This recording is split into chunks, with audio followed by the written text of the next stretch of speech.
School District boys and girls, and welcome to a special edition of Reading with the Superintendent. During the month of March, we'll be coming to you every Friday evening with a special book and a special guest as we celebrate Women's History Month. And tonight, I have someone who is very special to me and very special to the community here in Sumter. And so I'm truly excited that she's here with me to read. I can't wait to begin this process. So before we begin to read, I just want her to tell a little bit about herself. So hello there, Lieutenant Colonel Sullivan. How are you? Hi, thank you so much for inviting me to do this. I'm extremely excited and it's such an honor. So just a little bit about me. I was born in Austin, Texas. I'm a third generation Air Force officer, and also the first female Air Force officer in my family. I've worked and traveled and deployed all over the world, every continent except for Antarctica. I haven't gotten to that one yet. I've got 3 children. Abigail, she's 12, Olivia, 10, and Penelope, who will be 8 years old this month. I'm married and my husband is also in the Air Force, as you may know.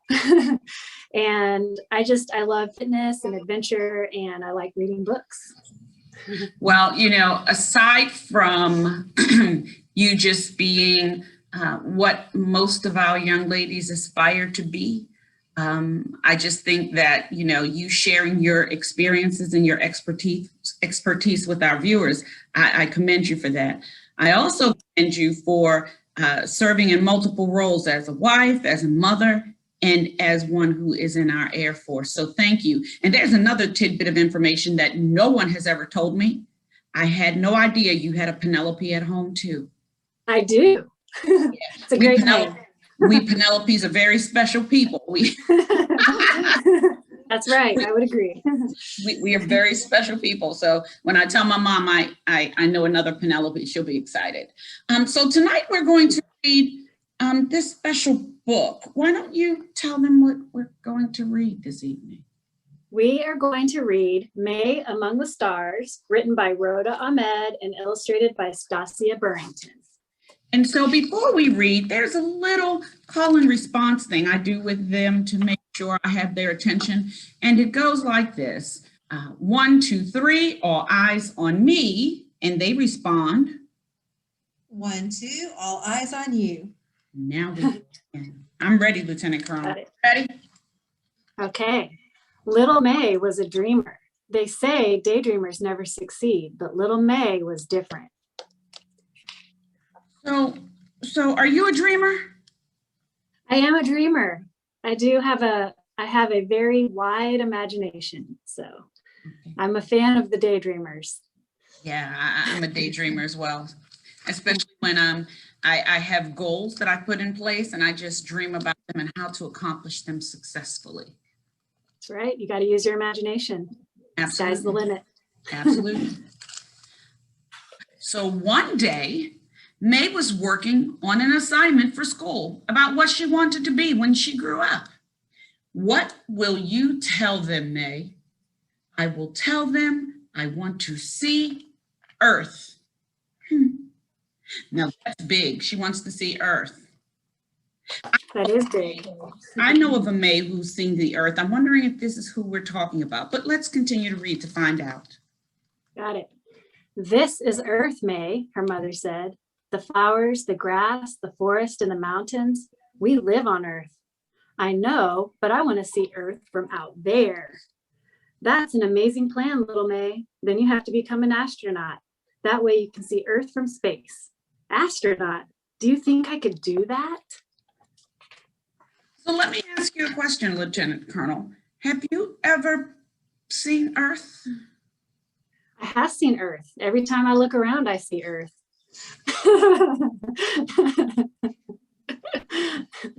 That's right. I mean, beyond the sky and the stars.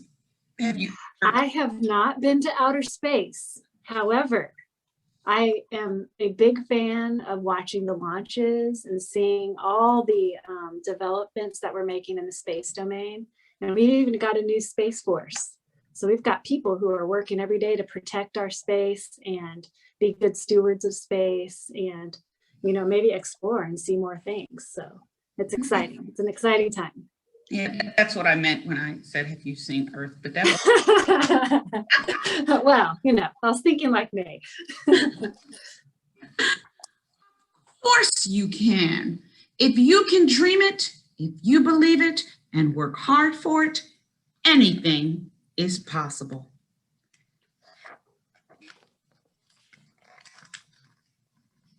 May asked her mom to take her to the library. She searched for books about space and astronauts.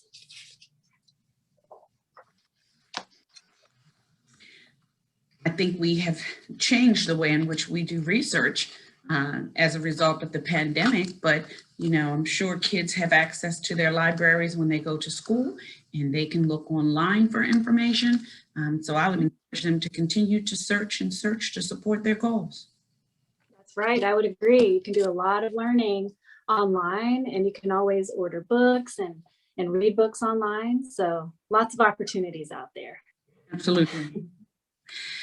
After dinner, May drew pictures of space, and she even made her own astronaut costume out of old orange curtains and cardboard boxes.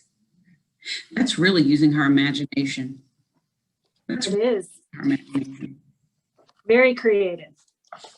I know my son used to talk about wanting to be an astronaut, and when he was little, I put glow-in-the-dark stars and moons and things on his ceiling. Of course, he's not an astronaut, but that's another story. Yeah, you never know. Maybe one day. Later, she asked her dad, "But how do I become an astronaut? It seems impossible."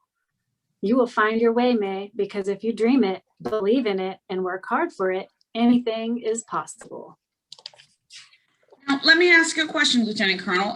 Did you always want to go into the service, or was that your primary goal, or how'd you come to that? So, that is a very good question. And I have to say that first and foremost, being a third generation Air Force officer, I feel like this is family business.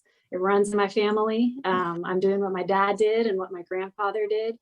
But then a few other events in the world happened as well, particularly 9/11. So I was called to duty and I serve with passion every day. So I love what I do. I would do it for free. Well, I don't know if you've recognized it, but as you were talking about it, you began to smile. So I think we That's good. Yeah. But space is so, so, so far away. It's closer than you think, little May, and you may get there sooner than you think. I think she will. She will. That she will. That night, May had a happy dream. She was dancing in space, surrounded by billions of sparkling stars. Below her, she could see Earth floating and turning like a shining crystal ball. Mm-hmm. The next morning, May told her parents about her dream. She wanted to tell everyone, and every time she talked about it, her eyes would light up.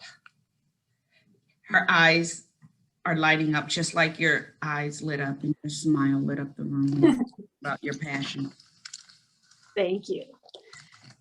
In the classroom, Miss Bell told everyone to stand in line on the rug. Today, we are all going to share our dreams about the future. What do you want to be and what do you want to do when you grow up? Who wants to go first? I want to be a firefighter. I want to be a teacher, football player. I want to be a mom. I want to go to space. I want to be an astronaut. I think that when I had those conversations, I wanted to be a teacher, but I also wanted to be a pediatrician. Mm-hmm. So I just knew that was one common thing, that I always wanted to serve children. And so even though I didn't become a pediatrician, I still work on the minds and hearts of children. That's right. And we thank you for your service. All the years that you've invested into the kids is priceless. So Thank you. No, thank you. Thank you for that. All the kids started laughing. Miss Bell asked, May, are you sure you don't want to be a nurse? Nursing would be a good profession for someone like you. I think being a nurse would have been a good profession too, but she had her passion already aligned with her goals. And, nurses are phenomenal people too. That's right. I think especially right now, we know nurses are also our heroes. They've done so much to help, especially during the pandemic. So definitely a good career path to take, but May wanted to be an astronaut. Yeah, she did. She had her heart set on being an astronaut. Let's see what happens to May. I don't want to be a nurse. I want to be an astronaut. She set that goal and she stuck with it. May felt very disappointed. On her way home from school, May was quiet. She looked out the car window. Her world turned blue and cold. Nothing was the way it used to be. I wonder what was making her sad or disappointed. I think she just started having self-doubt. And, I think a lot of the accomplishments we have in our lives have to do with being mentally tough. So she was going through a little bit of a challenge here.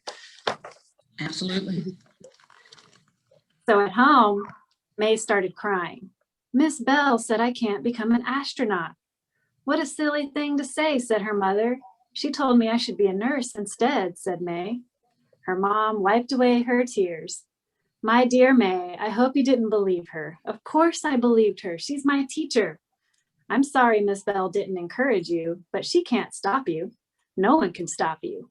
Follow your dream, May, and go to space. Wow. It's so nice to see that her mom supports her in her dream. It is. Thank you, Mom. I promise when I get to space, I will wave to you and Dad from the spaceship.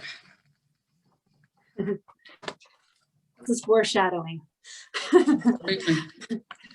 Her mom took her hand and they started dancing. You must always repeat to yourself, if I can dream it, if I can believe in it, and if I work hard for it, anything is possible. When I was in high school, my high school principal used to start the announcements with, if you believe it, you can achieve it. And I can still hear him every day. If you believe It's true. achieve it.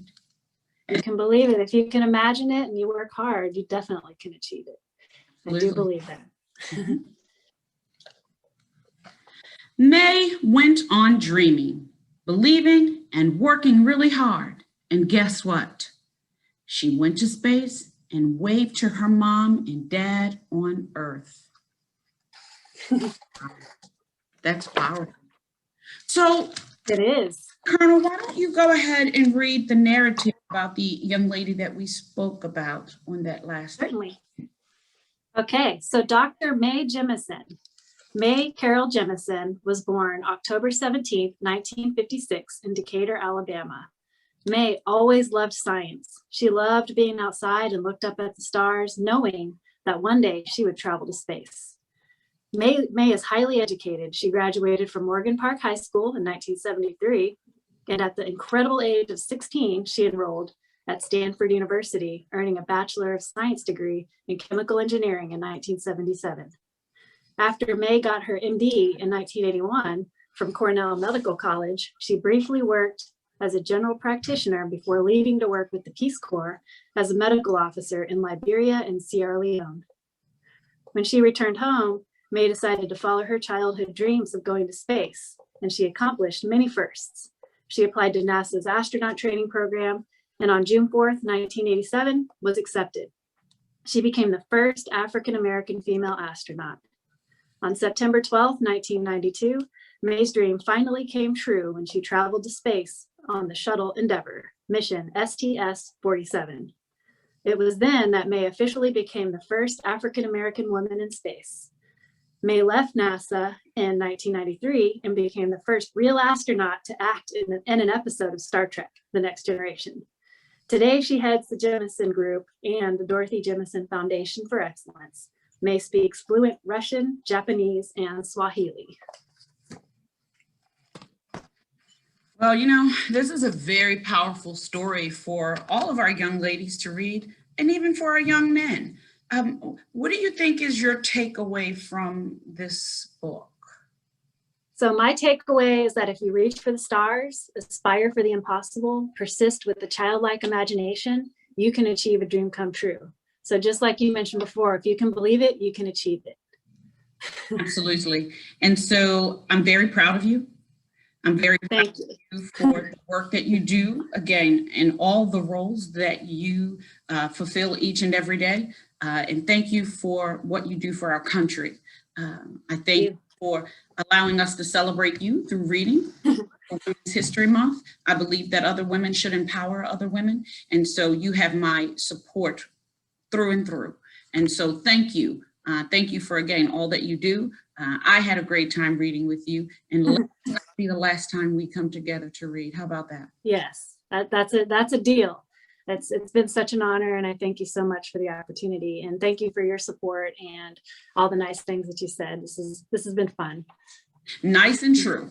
And so thank you all for watching us. We hope to see Lieutenant Colonel, and make sure you thank her for her service to our country, and to make sure she continues to remain a role model for us all. Maybe one day you'll see me reaching for the stars if she allows me to fly with her one day.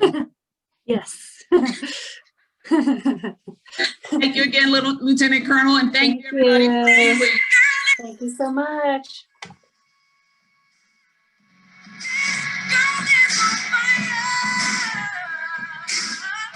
She's walking on fire.